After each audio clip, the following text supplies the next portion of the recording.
자, 이번 시간은 여러분들 컨버스의 분기점을 가기 전에 상권의 경계 지점을 본다고 했잖아요. 들어보죠. 자, 상권의 경계는 분기점이라고 하고 두 도시 간에 우리가 어떻습니까? 상권에 대한 분기점이라는 것은 유인력이 같은 거예요. 그러니까 만약에 C가 있다면 A에 갈 확률과 A에 갈 유인력과 B에 갈 확률이 같은 쪽을 분기점이라고 하거든요. 그래서 상권의 경계 지점을, 자, 얘는 요 상권의 경계 지점을 분기점이라고 합니다. 요 상권의 경계 지점을 처음으로 구분했어요. 처음으로 구분. 자, 그래서 요건 요로 뺄게요. 여기 좀 좁으니까. 자, 들어보세요. A 도시가 만약에 4만 명, B 도시가 만약에 4만 명. 그럼 상권의 분기점은 끌어당긴 유인력이 같기 때문에 1대1이니까 딱 중앙에 와요. 그런데 자, 신기한 걸 발견해내는데요. 얘는요.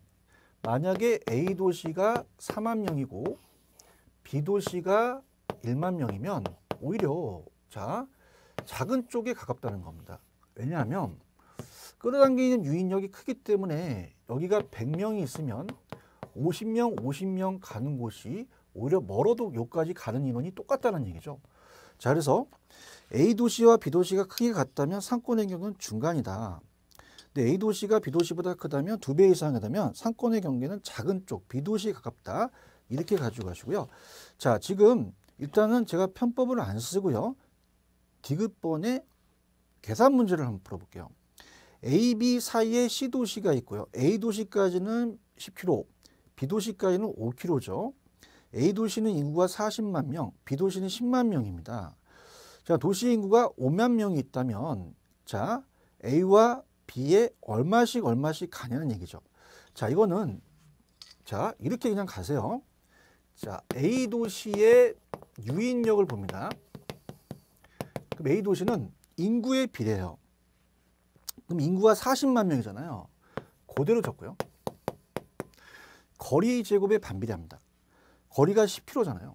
그럼 10의 제곱이 100이니까 얘 끌어당긴 힘이 4,000이라는 거죠. 자, 그 다음에 두 번째 B도시의 유인력입니다. 자, 인구가 몇만 명이에요? 10만 명이죠. 10만 명에다가 자, 5의 제곱이잖아요. 25예요.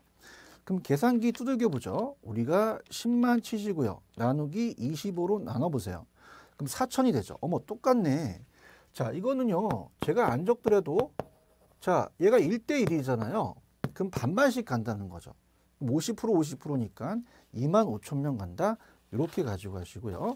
그 다음에 컨버스의 분기점은 자, 컨버스는 처음으로 구분한 학자의 레일리 이론을 발전시키면서 컨버스의 분기점 이론을 주장합니다. 분기점은 그 거리를 쟀어요. 그래서 소매인력을 수정하면서 자, 소매인력에 대한 우리가 레일리는 처음으로 경계지점을 구분만 했죠. 근데 얘는 수정해서 여기에 대한 공식을 만들어냈어요. 그래서 컨버스의 분기점 모형입니다. 컨버스의 분기점 모형이죠. 그러면 어떻습니까?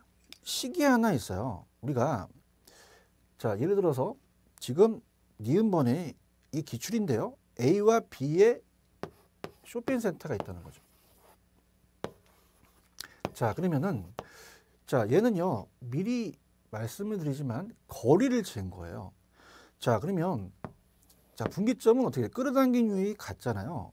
그럼 전체가 8km라면 자, 우리가 이렇게 볼게요. 얘가 1000이고요. 좀 편법을 이용하겠습니다. 얘가 9000이라면 아까 분기점은 작은 쪽에 가깝잖아요. 1대1이 되는 게. 그러면 우리가 시험 문제 간다면 객관식이다 보니까 4km 밑으로 찍으셔야 되죠. 자, 그럼 여기까지 거리를 공식을 만드는 게 컨버스예요. 그럼 전체 거리가 8km가 올라가고요. 그 식이 1 플러스에다가 루트를 씌워요. 그 다음에 상대편에 대한 면적이 올라가거든요. 그래서 9,000에다가 1,000이니까 자, 루트 9잖아요. 루트 9는 우리가 3이 됩니다. 자, 루트 9라는 것은 3의 제곱의 루트니까 이걸 지우면 3이 되죠. 3, 3은 9. 그럼 얘가 4가 되니까 여기까지가 2km다. 이렇게만 가지고 가세요. 그래서 네일리의 컨버스의 상권의 경계 지점을 구하는 공식을 만들어낸 거죠. 자, 그러면 허프의 확률 모형으로 들어가도록 하겠습니다. 자, 허프의 확률 모형은요. 자, 지금 레일리와 컨버스는 딱 두 개의 도시만 얘기했죠. 근데 네일리 그렇지만 자, 네일리 이론을 좀 수정한 겁니다. 그래서 비판도 했죠. 자, 허프의 확률 모형이에요. 자, 확률에 히읗 들어가니까 허프 찍으시면 되고요. 자, 네일리가 아니라 이제 허프의 확률 모형은 자, 얘는 소도시에 두 개 도시밖에 없다는 거죠. 근데 얘는 대도시에 그 안에 여러 개가 있을 수도 있다는 겁니다. 그럼 고객이 존재하는 곳은 똑같아요. 여기가 100명이 있다면 자, 얘는 쟤랑 조금 측정하는 지표가 다르죠. 얘는 이제 소매상권을 단위로 갔어요. 소매상권을 단위로 가서 자, 이 상권을 우리가 이 상권에 대한 거를 자, 얘는요. 그 점포 단위로 합니다. 점포 단위. 점포 단위로 특정했어요. 그 안에 매장이 뭐 홈플러스, 이마트, 롯데마트가 있으면 이 매장의 면적을 본 거죠. 면적. 자, 그 다음에 상권의 유인력과 흡입력이 똑같은 용어죠. 자, 그렇다면은 제가 인구라면 얘는 매장 면적이다. 자, 그럼 소매상권 단위로서 매장 면적이니까 매장 면적이 비례하고 거리에 반비례한다. 그런데 얘는 마차의 계수라는 걸 써요. 자, 무슨 얘기냐? 자, 레일리 이론을 비판했죠. 두 개 도시로서 어디로 가는 두 도시 중에서 하나를 따지는 어떤 결정론적인 접근이 아니라 자, 확률로서 우리가 어디든 갈 수가 있다는 거죠. 그렇다면 자, 만약에 네일리 이론을 비판한 게 자, 이 제곱이라는 것은요. 그냥 우리가 물리적인 거리예요. 자, 우리가 그냥 평지라고 생각했을 때 그 거리만 잰 거죠. 자, 그러면 산과 바다가 있으면 건너가기 어렵잖아요. 밤새야 돼요. 자, 그러면 허프는 자, 그러한 마차의 계수라는 것은 자, 우리가 이 혈액의 마찰 비용이 있듯이 교통이 안 좋을수록 이 계수가 커지거든요. 그러면 이건 작아야 돼요. 그러면 반비례하죠. 이렇게 갑니다. 자, 그래서 자, 얘는 마찰 계수에 따라서 달라진다는 거죠. 그래서 얘는 인구가 아니라 매장 면적이 나오고 마찰 계수가 나옵니다. 거리에. 그럼 만약에 얘가 2면 2승, 3이면 3승을 해야겠죠. 자, 그래서 우리가 이렇게 해서 시장 점유율을 알아봤어요. 시장 점유율. 근데 얘는 이제 3개가 될 수도 있다는 가정에서 간다는 거죠. 항상 쟤는 2개인데요. 자, 그럼 어떻습니까? 여기에 거리가 있겠고요. 자, 여기가 만약에 2km, 2km, 여기가 3km. 자, 매장 면적이 달리겠죠. 그럼 예를 들어서 임의적으로 얘가 끌어당기는 유인력이 50이고 얘가 30이고 20이면 100분의 50이 50% 간다는 얘기예요. 홈플러스에. 그 홈플러스의 시장 점유율에 대한 확률을 얘기한 거죠. 그럼 밑에다 깝니다. 깔아서 홈플러스, 이마트, 롯데마트 줬고 홈플러스를 올리는 거죠. 그럼 얘가 50이라며요. 그럼 얘도 50이고 얘가 30이 있고 20이니까 100분의 50은 50% 간다는 얘기예요. 자, 그 다음에 얘는 중요한 게 세 가지입니다. 자, 그래서 항상 수, 거, 면이라는 게 있어요. 무슨 면, 무슨 이라는 게 있잖아요. 자, 점포의 수입니다. 자, 점포의 수가 작을수록 좋은 게 아니라 어떻습니까? 자, 우리가 점포 수가 너무 많으면 경쟁이 심해요. 그러니까 점포의 수는 좀 적어야지만 내 매출액이 많잖아요. 그 다음에 자, 거리는 좀 가까운 게 좋죠. 내 면적은 클수록 좋습니다. 근데 요거는 네일리 이론에서는 못 봤던 거잖아요. 허프에서만 나오는 겁니다. 자, 들어가 보죠. 확률을 히읗 들어가니까 허프 찍으셔야 돼요.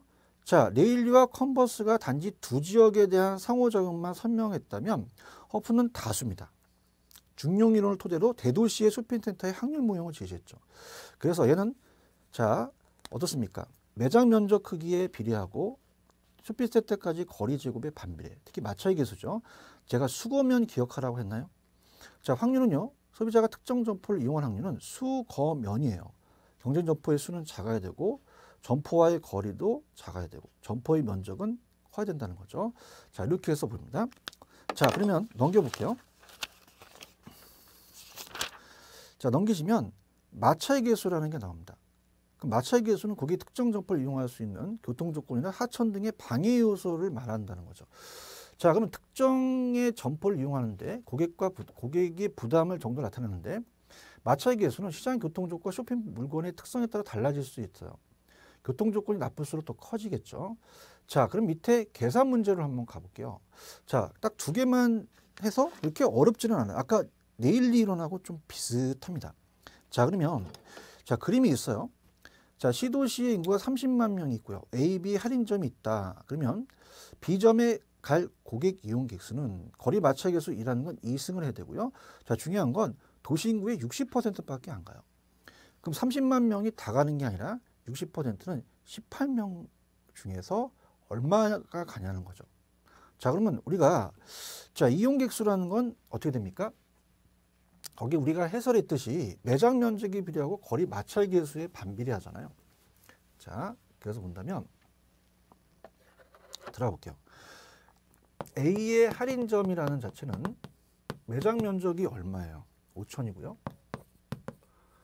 자, 거리가 10이잖아요. 10이 마찰 개수가 2니까 100이니까 얘 끌어당기는 게 50이죠. 자, B 할인점은 얼마입니까? 매장 면적이 2만이고요. 2만이고 거리가 20이니까 제곱이 400입니다. 자, 그래서 우리가 같이 한번 계산을 해볼까요? 20 곱하기 20을 해보세요. 20 곱하기 20. 자, 20 곱하기 20은 당연히 400이죠. 그럼 2만을 400으로 나누면 50이 되겠죠. 자, 그러면 50대 50이잖아. 반반씩이에요. 그러나 인구가 60%니까 30만 명에서 60%니까 18명 중에서 반이죠. 그래서 9만 명이라는 거고요. 자, 그 다음에 4번은 그렇게 출제 빈도가 높지는 않습니다. 딱 한 번 나왔는데 소비자의 분포 기법이에요. 소비자의 분포 기법입니다. 그래서 우리가 CST라고 하는데 컨서머가 이제 소비자고 스포팅이라는 자체가 이제 어때요? 이 분포를 갖고 따지는 거죠. 그러면 만약에 이마트가 있으면 고객의 온고를 지도상에 나타나요. 그럼 상권을 분석할 수 있고 매출액을 따져볼 수도 있죠. 그래서 자, 오른쪽에 갈게요. 자, 이 소비자들이 어디서 왔는지를 지도상에 나타납니다. 그러면 디귿번에 보시면은 상권의 규모를 파악할 수 있어요. 고객 특성을 조사할 수도 있고요. 앞으로 광고나 판매 촉진의 전략도 사용되죠. 경쟁의 정도도 파악할 수가 있고. 자, 이게 더 우리가 많은 소비자가 오면 점포를 또 확장시켜야 된다. 그 정도만 봐주시길 바랍니다. 자, 공간분배 원리는 자, 이걸 하게 되면 굉장히 복잡해요. 그래서 이거는 그냥 공간을 X와 Y가 상권이라면 중앙이 도심이죠. 그래서 공간을 나눠 먹게 된다는 겁니다. 자, 그러면 넘겨볼게요. 넘기면서 결론을 보시면서 우리가 볼게요. 자, 왜 이렇게 제가 빨리 나가냐면 출제 빈도는 낮습니다. 자, 어디가 출제되냐면 점포의 유형별과 점포의 입지 유형이 가장 유력해요. 자, 이걸 위주로 가는데요. 자, 지금 공간균배 원리, 피터란 학자가 얘기했는데요. 이 공간균배 원리가 서로 경쟁이 심한 상점들이 공간이 상권이면 균배해서 나중에 중앙에 입지할 수밖에 없죠. 그럼 중앙에 또 입지하다 보니까 중간에 또 여러 상품이 생기다 보니까 상권이 또 분산되더라. 그래서 우리가 집심이라는 게 먼저 나왔고 산재라는 게 나중에 나오게 된 이유가 되거든요. 자, 그러면 마찬가지로 그 결론에 대해서 162페이지는 아직까지 시험 문제 나온 적은 없었습니다. 참고만 하세요. 편법을 가르쳐 드리겠는데, 자, 시장이 하나 좁아요. 그럼 뭐냐? 자, 이 피자 가게가 도심에 하나밖에 없어. 그럼 시장이 좁다는 거죠. 좁으면 사람들은 멀리 있어요. 애들이 피자 먹으러 가면 가야 돼. 그럼 교통비가 많이 들어가도 가격이 올라가도 교통비 가격이 올라도 못 줄여요. 그럼 교통비 수요에 교통비의 탄력성이 굉장히 어떻습니까? 작은 겁니다. 작은 경우는 우리가 집심성이라는 거죠. 모여있다. 이따 나오겠지만 도심에 모여있는 거죠. 근데 지금은 피자 가게가 도심만 있을까요? 집 앞에도 맨날 산재돼 있죠. 이렇게 분포되어 있다는 겁니다. 그러면 이건 시장이 넓다는 얘기예요. 시장이 좁고가 아니라 시장이 넓고. 시장이 넓고. 자, 그럼 집 앞에 피자집까지 가겠어요? 그럼 가격이 조금 교통비 많이 들어가면 확 줄이죠. 그럼 수요비 교통비 탄력성이 큰 경우예요. 큰 경우. 그럼 요거는 산재, 분산한다는 겁니다. 그래서 자, 편법을 두 가지 가르쳐 드리는데요. 어떤 게 좋은지는 여러분 선택하세요. 시장이 좁고 탄력성이 작으면 집심이고요. 시장이 넓고 크면 분산이에요. 자, 그것부터 한 방에 갈 수 있는 게 좁고에 지읒 들어가죠. 작은 애 지읒 들어가니까 집심이다. 출제 빈도는 낮다는 거. 자, 그러면서 자, 이 피터런 학자가 공간 균대 원리에 의해서 자, 도심에 간다면 사람들은 수요의 탄력성이 제로다. 그래서 이 수요의 교통비 탄력성에 반응 안 하고 중심에 입지한다. 근데 중간에 입지하다 보니까 다른 산재 업종이 생기다 보니까 이제 분산하더라. 이렇게 해서 이제 그 앞에 내용이기 때문에 그건 우리가 출제 빈도가 낮습니다. 그냥 한번 읽어보시기도 하고요. 자, 그러면 출제 빈도가 높은 게 162페이지예요. 유력합니다. 자, 그래서 객관식이기 때문에 저도 자, 보통 우리가 이 출제라는 자체는 박사학위를 받아야 되기 때문에 저도 이제 자격이 있어요. 근데 제가 하면 이제 제가 강의를 못 하니까 보통 민간 자격증에 참여하는데 민간 자격증에 이제 교수들이 많이 참여하거든요. 그럼 그분들하고 같이 낸다면 여기를 많이 내요. 객관식에서 딱 우리가 좋거든요. 그래서 여기 위주로 좀 가져가셔야 됩니다. 그래서 점포에 유형별이 있고요. 그 유형별이 있고 상품의 종류에 따라서 입지 유형이 다르다는 거예요. 자, 거기에 대해서 우리가 출제가 잘 됩니다. 자, 여기 위주로 좀 가져가시죠. 자, 그렇다면은 들어가 보도록 하죠. 어렵지 않아요. 여기 시험 문제 우리가 아주 가성비가 좋아서 딱딱 맞히기가 쉽습니다. 162페이지 가죠. 가시게 되면 첫 번째 양가로 3번은 점포에 어떤 거예요? 유형별입니다. 유형별 분류라는 거죠. 그래서 어떤 유형이 있느냐? 좀 전에 배우셨잖아요. 집은 모인다. 심은 도심에 모일수록 유리해요. 그럼 우리가 기출문제 키워드가 있는데 두 가지가 잘 나옵니다. 백화점은 도심에 있는 게 좋죠. 백화점하고 기금속점이 잘 나와요. 기금속점 찍어보세요. 집심. 배우지 상권의 중심지에 입지하는 게 유리하다. 백화점과 기금속점. 자, 집재라는 것은 집은 모인다. 쟤는 있을 제자입니다. 동일업종끼리 모여요. 그럼 동일업종끼리 모일수록 유리한 점포죠. 자, 우리가 어디 가게 되면 가구점 같은 게 모여 있죠. 어느 지역에. 그 다음에 하나만 더 적어 놓으세요. 공구상 같은 거. 우리가 공구상 이런 게 이제 모여 있고요. 그 다음에 산재라는 것은 동일업종끼리 흩어집니다. 그래서 잘 나오는 게 잡화점이라는 건 여러 물건을 팔고요. 세탁소 같은 경우도 모여 있으면 경쟁이 심하죠. 이렇게 보고요. 그 다음에 국부적 집중성이라는 것은 자, 국부적 집중성. 자, 모이긴 모여요. 동일업종끼리 모이는 건 얘랑 유사합니다. 그런데 얘랑 좀 반대인 게 얘는 도심에 모이는 게 아니라 국지적으로 그 지역에 모인다는 거죠. 지역적 특성이 강해요. 자, 농기구점은 농사 짓는 거기 때문에 농촌에 있어야 되고요. 자, 어구점은 물고기 잡는 거기 때문에 어촌에 있어야 되겠죠. 그럼 모이긴 모이는데 국부적 중심지에 모인다? 그렇게 가지고 가세요. 자, 그래서 우리가 이렇게 보시면 됩니다. 자, 그 다음에 상품의 종류예요. 자, 지금 이 점포의 유형이었다면 상품의 특색입니다. 상품의 종류별 입지유형이죠. 상품의 종류별 입지 유형이 됩니다. 자, 편의품점은 잘 안 나와요. 우리가 아는 거니까. 생활 필수품이에요. 그럼 가장 가까워야 되고 저차 중심지고요.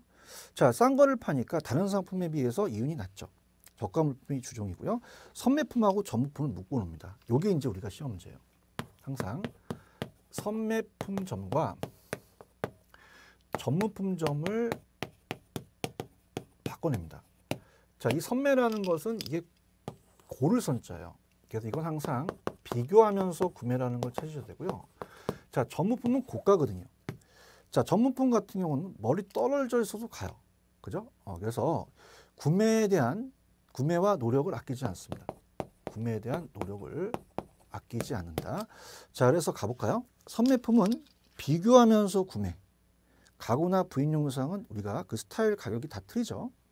그 다음에 전문품은 특수층의 소비자가 고소득층들이 교통이 편리한 곳이라면 거리가 큰 영향이 없는 점포로 이용률이 가장 높고요. 그 구매를 위한 노력을 아끼지 않죠. 그래서 고급이 들어가는 게 다 명품입니다. 자, 그 다음에 닐슨은 딱 한 번 떴어요. 닐슨은.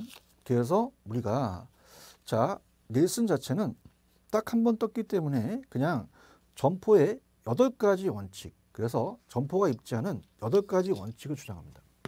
닐슨은 8가지 원칙. 그 원칙에서 만약에 다음 나온다면 이 정의만 나오는데요. 양립성이 나오지 않을까라는 생각을 해요.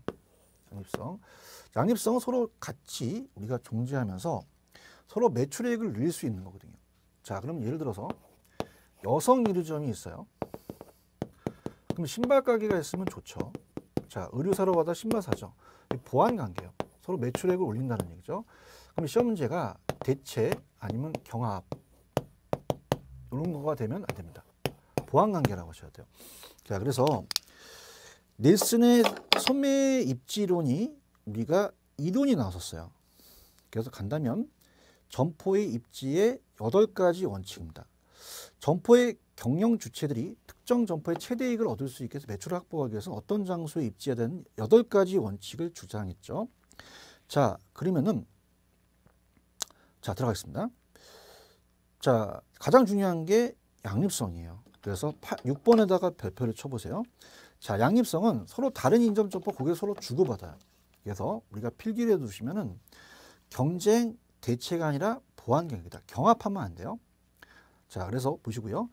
그 다음에 다른 것들은 그냥 참고만 하세요. 용지 경제하고 투하한 자본에 대한 우리가 용지를 선택하는 거고, 그다음에 경합성에 대한 최소는 경합성을 최소화하는 대로 가자는 거죠. 상거래에 대한 적합 지점은 내가 충분한 고객을 확보할 수 있는 지점을 찾아내는 것이고요. 자, 고객의 중간 요인은 어느 지점에서 어느 지점으로 간다면 중간에 고객이 유인해요. 자, 집중능력이라는 것은 자, 동일 업종끼리 모여 있어야 되는 겁니다.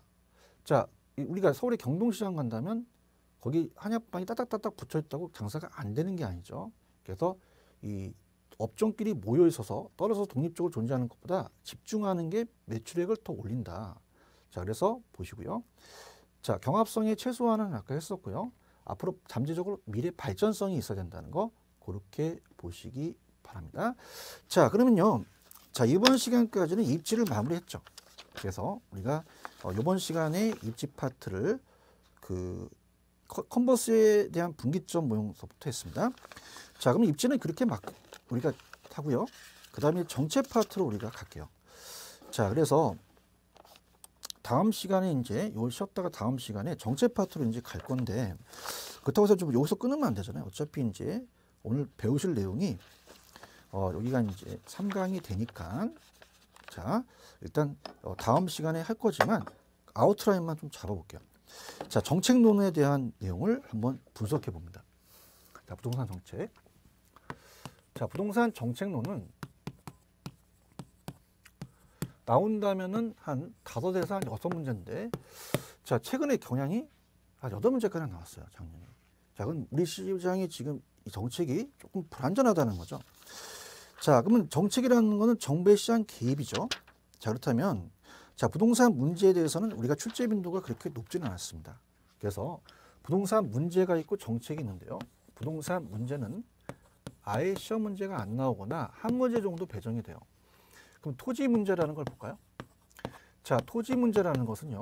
토지가 자, 물리적으로 부족합니다. 물리적 토지 문제가 발생하죠. 왜? 부중성 때문에.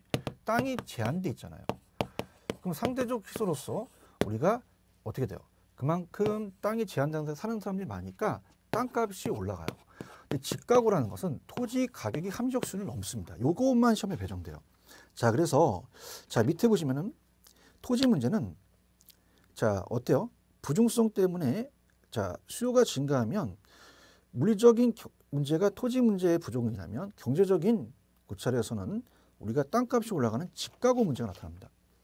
땅값이 필요 이상 올라간다는 얘기예요. 예를 들어서 토지 수요 증대에 집가 상승이 야기되고 투기적 수요가 가미돼서 집가가 더욱 폭등한다는 거죠. 수요급이 불균형을 심화되게 되겠죠. 그럼 이걸 경제적 토지 문제라고 하는데요.